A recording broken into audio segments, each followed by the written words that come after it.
সুপ্রিয় দর্শক, আমি এখন কথা বলবো। তিনি হলেন আপনার আমার সকলের প্রিয় মানুষ, প্রিয় ব্যক্তি, ঢাকা ৭ আসনের উজ্জ্বল নক্ষত্র, বিশিষ্ট রাজনীতিবিদ, সমাজসেবক জনাব আলহাজ মোশাররফ হোসেন খোকন ভাই। ঢাকা ৭ আসনের এমপি হিসাবে জনগণ আপনাকে দেখতে চাচ্ছে।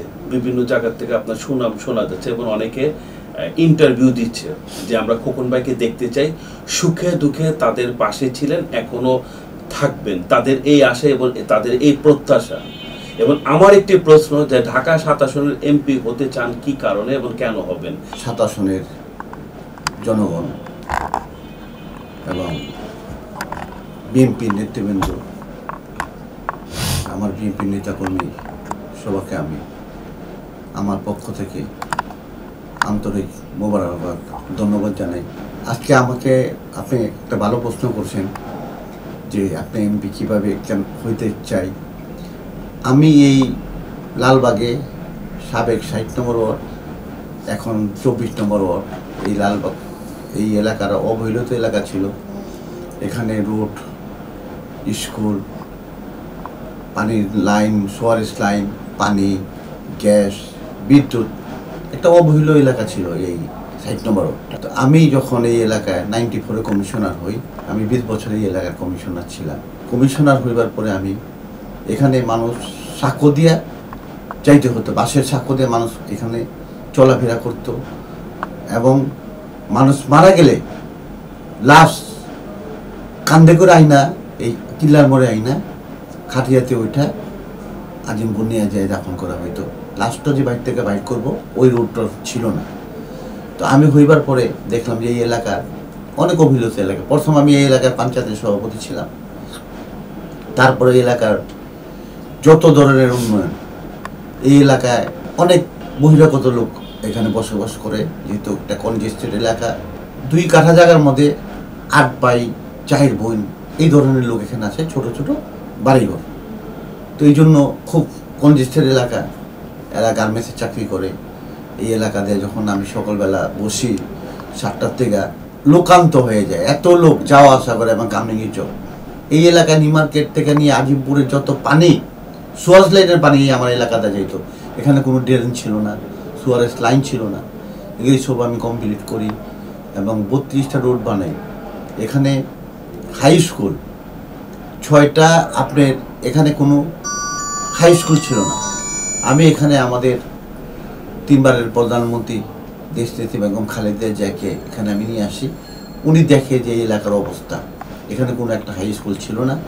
পরে আমি আমাদের মা 3 বারের প্রধানমন্ত্রী দেশনেত্রী বেগম খালেদা জিয়াকে আনলাম। আনার পরে এখানে একটি মডেল তৈরি করলাম, model high school and college. Madam 10 কোটি টাকা দিল এখানে অনুদান। এখানে আমি জায়গা দিলাম 7 বিঘা। এই জায়গা দিয়ে এখন মডেল এটা হাই স্কুল অ্যান্ড কলেজ। এখানে আইডিএলের বাচ্চা এরাও 3000 লোকের এখানে আমার এখানে পরীক্ষা হয়েছে। এবার 4টি খেলার মাঠ বানিয়েছি, একটা খেলার মাঠও ছিল না। আমার আব্বার নামে দিলার হোসেন খেলার মাঠ দেখবেন যে আমাদের কলেজের সামনে সুন্দর একটি খেলার মাঠ। এখানে বাহির থেকে, বাহিরের জজ, ম্যাজিস্ট্রেট সহ সরকারি কর্মকর্তা যারা আছেন, সাংবাদিক বাইরা সহ, সিটি কর্পোরেশন কর্মকর্তা বিন্দু সহ সবাই আমার এখানে খেলতে আসে। এত সুন্দর মাঠ হয়েছে ইনশাল্লাহ। এই মাঠের জন্য আমার এই এলাকার অনেক সুনাম হয়েছে। আমার এই এলাকায় কোনো থানা ছিল না, আমি এখানে থানা করি নতুন, যেহেতু একটাই থানা ছিল চকবাজার থানা, এখন যেটা এটা ছিল লালবাগ থানা। পরে আমি এখানে লালবাগ থানা নিয়ে আসি। এখন লালবাগ থানা দেন আপনার বেরিবাদের উপরে বহুতলা ভবনের লালবাগ থানা এবং র্যাব 10, আমার এখানে র্যাব 10, সব কিছু রাজধানী এখন। তো এই এলাকাকে আমি একটা মডেল হিসাবে তৈরি করছি ইনশাল্লাহ। তো এই এত উন্নয়ন করার পরে 32টা পানির উপর রোড বানায়, পাম্প বসাই 2টা, যত কিছু আছে। গ্যাস ছিল না, কুপির মতো গ্যাস ছিল, এখন আবার কুপির মতো গ্যাস। আওয়ামী লীগ 16 বছর 17 বছর থাইকা এই এলাকায় কোনো উন্নয়নই করে নেই, উন্নয়নের কোনো ছোঁয়া লাগে নেই। এখন এই 16 বছর পর জানেন যে স্বৈরাচারী শেখ হাসিনা সরকার ক্ষমতায় ছিল, তারা এমনভাবে দেশকে কন্ট্রোল করতো যে বিএনপির নাম লইতেই এরেস্ট, তার ছেলেকে এরেস্ট। আমার 2 ছেলের নামে মামলা, 2 ছেলেকে এরেস্ট করেছে। আপনারা জানেন যে আমি কতবার এরেস্ট হয়েছি। এই যে আজকে 23শে জুলাই আপনার মুশিউর ডিবি হারুন দুইজন মিলে আমাকে যৌথ বাহিনী আমাকে ধরে নিয়ে যায়, 8 দিন আমাকে গুম রাখে। আমি কে এইবার যে নির্যাতন করেছে আপনি কল্পনা করতে পারবেন না। আমার তারা দিনের মধ্যে 8 বার 10 বার আইসা আমার নাম ধরে যে আপনি মোশাররফ হোসেন খোকন যুগ্ম আহ্বায়ক ঢাকা মহানগর বিএনপি কোথায়, ওনাকে ডাকে। এই আমাকে নিয়ে মনে করেন চোখ বাইন্দা নিয়ে নিয়ে যেত, আপনার একবার সিঁড়িতে নিয়ে যেত, একবার লিফটে উঠাইতো, কোথায় কোথায় নিয়ে যেত, নিয়ে এমন ভাবে মারতো পায়ের মধ্যে।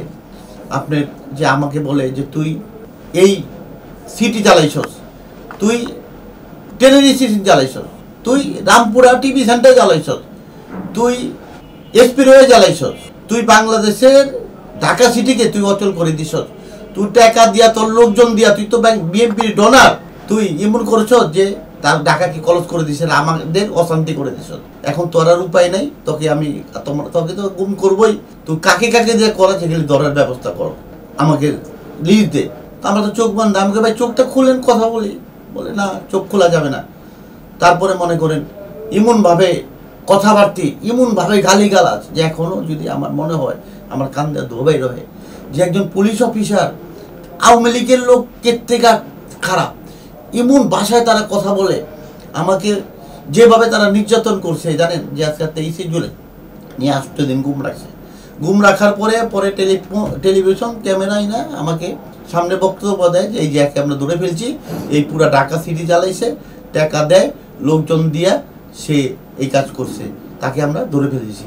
এই ঢাকা মহানগর যুগ্ম আহ্বায়ক মোশাররফ হোসেন খোকনকে আমরা ধরে ফেলেছি। তারপরে আমাকে 8 দিন পর আমি হাঁটতে পারি না, এমনভাবে দৌড়ে আমাকে গাড়িতে নেয়, তারপরে কোর্টে আনার পরে আমাকে জেলখানায় পাঠায়। 5ই আগস্ট নতুন করে স্বাধীন হয়। স্বাধীনের পরে 6ই আগস্ট রাত্র 9:30টায় আমি কেরানীগঞ্জ জেলখানার থেকে বাইরে হয়ে আসি। জানেন আমি 1 মাস কখনো আমি উঠবোস করে নামাজ ছাড়া নামাজ পারি নাই, আমি 3 বার বড় হজ করি। আমাকে এমন নির্যাতন করেছে 1 মাস আমি চেয়ারে বসে আমাকে নামাজ পড়তে হয়েছে। যে নির্যাতন আমার ফ্যামিলির উপরে হয়েছে আমি তারপরেও আমি এগুলি সব ভুলে গেছি।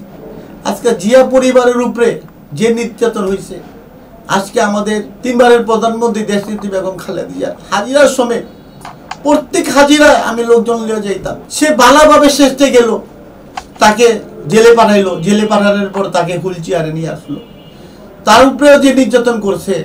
এবং আমি কিছুদিন 1 মাস আগে আমি আমাদের ভারপ্রাপ্ত চেয়ারম্যান জনাব তারেক রহমানের সাথে লন্ডনে আমি সাক্ষাৎ করি, সে এখনো দেখি যে কিছুক্ষণ পর পর সে কোমরে হাত দেয়, তার মেরুদণ্ড এখনো ভাঙ্গা, সে ঠিকভাবে চলতে পারে না। তো আমি মনে করছি যে আজকে কোকো আমাদের ভাই কোকোকে নির্যাতন করে কোকোকেও মেরে ফেলেছে। আজকে এত নির্যাতন জিয়া পরিবারের উপরে হয়েছে, তো আমি আমার উপরে আমার ফ্যামিলির উপরে যে নির্যাতন করেছে, আমি আজকে আমাদের চেয়ারম্যানকে সাহেবকে দেখে আমি সব ভুলে গেছি যে আমার উপরে যে নির্যাতন করেছে উনিও এখনও সে ঠিকভাবে হাঁটতে পারে না, সে গাড়িতে তাকে চলতে হয়। তো এই অবস্থায় আমি ভুলে গেছি যে জিয়া পরিবারের উপরে যে নির্যাতন হয়েছে, আমার উপরে যেটা হয়েছে এটা কিছুই না আমি মনে করি। আজকে আমার বিএনপির নেতা কর্মী এত এরেস্ট করেছে, এত মারধর করেছে, আজকে আমি খোকন আমার নামে 200-র উপরে মামলা এবং জেল মাথায় নিয়ে ঘুরতেছি। এখন মনে করেন যে 17টি বছর ওরা যা করেছে, আমাকে কেউ সালাম দিল বিএনপির লোক হিসাবে, পরের দিন আওয়ামী লীগেরা তারা পিটাইছে, পুলিশরা নির্যাতন করছে, তার নামে মামলা দিছে। তো আজকে আপনার সঙ্গে কথা বলতেছি, এই আমার এটা বাড়ি, এটা আমার হৃদয় পার্টি সেন্টার। আমি এখানে কখনোই 5-7 মিনিটের বেশি আইসা বসতে পারি নাই, আসলেই পুলিশ আইসা পড়তো, আমি দেখা পরে আমাকে বাইরে যেতে হইতো। আজকে জানেন যে আমাদের এই এলাকায় আমার এই কমিটি সেন্টার হৃদয় পার্টি সেন্টার, পুলিশের খাতায় লেখা এটা বিএনপির অফিস। এবং স্বৈরাচার ছাড়া আমাদের বিএনপির কোনো কমিটি সেন্টার ভাড়া নিতে গেলে তারা দিত না, তারা বলতো যে না ভাড়া দিতে পারবেন না, এখানে বিএনপির মিটিং হবে না। তা আমার এখানে সব মিটিং, মহিলা দলের সম্মেলনও, আপনার আমাদের কেন্দ্রীয় সভানেত্রী আফরোজা আব্বাস এই আমার সেন্টারে কমিটি সেন্টারে আইসা অনেক মহিলা দলের সম্মেলন করছে, যেহেতু কমিটি সেন্টার পাই না কি করব। তো এই জন্য আমার উপরে পুলিশ এত খেপা ছিল। আজিমপুরে আপনারা জানেন যে আমি 2 লক্ষ লোক মিটিং করেছি, পথসভা করেছি। আমাদের স্থায়ী কমিটির মেম্বার আপনার সাবেক মন্ত্রী, সাবেক সফল মেয়র মির্জা আব্বাস সাহেব এখানে প্রধান অতিথি ছিল। সে আসার পরে সে নিজেই মিটিংয়ে দেখাচ্ছে, আরে এত লোক কোথা থেকে আসলো খোকন, এত লোক আমি তো দেখি নাই, যে তুমি এই আজিমপুরে এত লোক নিয়ে আজকে মিটিং করতেছ। তারপরে এত মাইক লাগাইছি আমরা। আসিফ নজরুল সাহেব এখন আমাদের উপদেষ্টা, সে তার ওয়াইফ নিয়ে আজিমপুরে আসতেছিল, তার বাড়ি গেলাম লালবাগে, পোস্তা লালবাগ তার বাড়ি। সে আইসা দেখে যে এত মাইক, নিউ মার্কেটের আগের থেকেই মাইক, সে দেখে আর আসতে পারে নাই। পরে তার টকশো ছিল রাত্র 9টায়, ওই টকশোতে সে বলেছে যে আরে লালবাগে আজকে আজিমপুরে এত বড় মিটিং হচ্ছে বিএনপির, আমি তো এত বড় মিটিং কখনো দেখিনি। তো আমি এই এলাকায় 25,000 লোক নিয়ে মিটিং করেছি। এখানে আপনার আমাদের স্থায়ী কমিটির মেম্বার জনাব নজরুল ইসলাম খান, আমাদের এই যে শ্মশানঘাটের সামনে আমার আব্বার নামে যে মাঠ দিয়ে খেলার মাঠ, এখানে আমি মিটিং করি। 25,000 লোক একটা ওয়ার্ডে মিটিং করছি। তো আমাদের এই বিএনপির নেতা আমাকে স্টেজে উঠে বলতেছে, খোকন সাহেব আপনি এই অনুষ্ঠানের সভাপতিত্ব করতেছেন, আপনার নামে 6টা ওয়ারেন, আমি জানি 6টা ওয়ারেন পুলিশ ঘুরতেছে, পিছনে পুলিশ দাঁড়া রয়েছে, আপনি নামবেন আর আপনি রেস হবেন। আমি বলি ভাই চুরিও করি নাই, ডাকাতিও করি নাই, রাজনীতিক মামলা, এরা মামলা তো হবেই, গাইবিয়ানা মামলা, আমি গুলশানে এখানে মামলা, আমি পার্টি অফিসে এইখানে মামলা, এদের মামলা তো আর আমরা এখন ভয় পাই না, মামলা তো করবেই, মামলা করবে, আপনার জন্য রেডি রাখছে সব কিছু, আপনি আজকে রেসিবেন। আমি নজিরাম খান সাহেবকে বললাম যে ভাই মিটিং শেষে গেলাম, আপনাকে আমার গাড়িতে, আপনার গাড়িতে আমি যাবো। তো ঠিক আছে, মিটিং শেষ, সামনে চেয়ারতে নাইমা গেলাম। তো আমাদের তো চোরের মতো পলে থাকতে হয়েছে। আমরা তো যে একটা এই বাংলাদেশের জনগণ, আমরা তো জনগণই না, যে এই দেশের জনগণের একমাত্র আওয়ামী লীগের লোকজন হলে এই দেশের জনগণ, আমরা তো বহিরাগত লোক। এরা এইভাবে কইরা আমাদের এত নির্যাতন করছে। আজকে দেখেন এত নির্যাতনের পরে তাদের অবস্থা কি হয়েছে। আজকে 300 এমপি সহ শেখ হাসিনা নেতা কর্মী সহ পালিয়ে গেছে। তো আজকে সবাই আমরা ক্ষমতা ছিলাম, 3 টাইম আমরা বিএনপি ক্ষমতা ছিলাম এই এলাকায়। কোনো আওয়ামী লীগের বলতে পারবো না যে তার নামে মামলা দিছি, তার নামে হামলা করছি, হরতাল করছে তারা, তাও তো আমরা বাধা দিইনি। আর আমরা হরতাল কেন, একটা মিটিং করার 7 দিন আগের থেকে আমি রেস, আমার ছেলে রেস, আমার কর্মী রেস, আমার নেতা রেস, কেউ বাড়ি ঘরে থাকতে পারতো না। আমাদের সবাই আজকে আমাদের ফ্যামিলি যে আছে, আল্লাহর কাছে হাজার শুকরিয়া যে আমরা ফ্যামিলি এখন আমাদেরকে ছাইটা চলে যায় না। আমরা এই 16 বছর ফ্যামিলিকে টাইম দিতে পারছি না, ছেলেকে টাইম দিতে পারছি না, মেয়েকে টাইম দিতে না, পরিবারকে টাইম দিতে পারছি। আমরা তো পলায় ছিলাম। আমাদের তো আওয়ামী লীগ কেমন করছে যে যেখানেই পাবে ধরবে, খরচ ফেলে দিবে। তো আল্লাহ তো একজন আছে, আপনারা জানেন যে 17টি বছর যে জুলুম অত্যাচার করেছে আমাদের বিএনপি নেতা কর্মীর উপরে, আমাদের একটা বিএনপি নেতা কর্মী বিএনপি ছাইরা যায় না। তো আমি চাই এই এলাকায় আমি ফজর নামাজের পর মানুষ আমাদের বিএনপি নেতা কর্মী উঠায় আমি তাদেরকে নিয়ে মিছিল করতাম, হরতাল করতাম, যত ধরনের কর্মসূচি বিএনপির সব করতাম। কিন্তু একটা লোক বিএনপির যে যারা আমার সঙ্গে ছিল, এখনো বিএনপির লোকজন আছে, কিন্তু এখন কিছু হাইব্রিড বিএনপির নেতা হয়ে গেছে। এই হাইব্রিড নেতাগুলোরা যদি আমরা দমাইতে না পারি তো বিএনপির অনেক ক্ষতি হবে। আজকে আমাদের মহানগরীর থেকে নিয়ে ওয়ার্ড পর্যায়ে যারা আগে 17টি বছর যারা হামলা মামলা খেয়েছে, যারা অ্যাক্টিভ কর্মী, যারা ভয় পায় নাই, এই বিএনপি ছাড়া যায় নাই, তাদেরকে দিয়ে কমিটি করতে হবে। আমাদের হাইব্রিড দরকার নাই। আমাদের পুরান লোক যা ছিল ওই টাইমে আমরা যাদের লোক মিছিল করছি, আমাদের এই লোকই দরকার। আমাদের কোনো হাইব্রিড বিএনপিতে দরকার নাই। আমরা যারা আছি বিএনপি নেতা সবই আমরা অ্যাক্টিভ। আমাদের নির্বাচন একটা ডিক্লেয়ার করছে, যদি এর মধ্যে যদি নির্বাচন কোনো বানচাল, কোনো পিছনের ব্যবস্থা করে, আমি তত্ত্বাবধায়ক সরকারকে বলতে চাই যে বিএনপি ভদ্র, আপনারা যেভাবে দেশ চালাইতেছেন বিএনপি গেলাম আপনাদের পক্ষে কাজ করে, আপনাদের বিপক্ষে বিএনপি কোনো কথা বলে না। তো আমরা দেখতেছি যে সুন্দরভাবে চাই যে এই দেশে যাতে রাত্রের ভোট দিনের ভোট রাত্রে না হয়, সুষ্ঠুভাবে আমরা একটা ইলেকশন চাই, ওইটাতে জনগণ যাকে ভোট দিবে সেই এই দেশের প্রধানমন্ত্রী হবে, আমরা মেনে নেব। তবে সুন্দরভাবে জনগণের ক্ষমতা জনগণকেই বুঝিয়ে দিতে হবে, সুন্দরভাবে যাতে একটা ইলেকশন হয়। জানেন যে আমাদের বিএনপির একটা ইমিউনি একটা দল, আজকে ওদের অবৈধর কাদের কাউয়া কাদের যাকে বলে, উনি কে বলেছিল যে আওয়ামী লীগ ক্ষমতার থেকে চলে গেলেই এত লক্ষ লোক ওই দিনে মারা যাবে।